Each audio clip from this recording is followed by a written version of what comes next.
সুবহানাল্লাহ সুবহানাল্লাহ সুবহানাল্লাহ, গাড়িটা কি অবস্থা, এই যে দেখো রাস্তার মাঝে এত বড় অ্যাক্সিডেন্ট একটা, দেখো নতুন গাড়ি তো।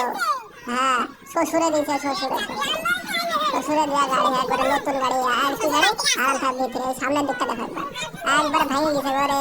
দেওয়ালটা দেখো, দেওয়ালে দেখো দেখো চুল লেগে গেছে দেওয়ালে। আমার গাড়ি দেখতে দেখো দেখো ভালো করে, ওরে বাবা রে ভয়ঙ্কর অ্যাক্সিডেন্ট এখানে। যা যা যা, নতুন গাড়ি, রক্তটা দেখো একবার, রক্তটা রক্ত দেখো। এই দেখো গাড়িটা, ওরে না এত নতুন গাড়ি গো, এত জোরে তোমরা গাড়ি চালাও না, তোমাদেরকে বারবার বারণ করা হচ্ছে। নতুন দিয়ে বেরোচ্ছে গো। হ্যাঁ, এই যে দেওয়ালে এসে মেরেছে তো, একদম দেওয়ালে মানে চুল টুল লেগে আছে একদম। আর গাড়িটা এই অবস্থা তোমরা দেখতেই পাচ্ছ, একবারে ভেঙে শেষ হয়ে গেছে গো।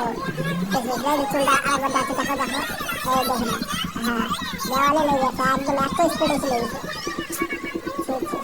আল্লাহ, দেখতে পাচ্ছ গাড়িটা, অনেক লোকের ভিড় জমেছে গাড়িটা দেখার জন্য অ্যাক্সিডেন্ট করার পর। ছেলেগুলো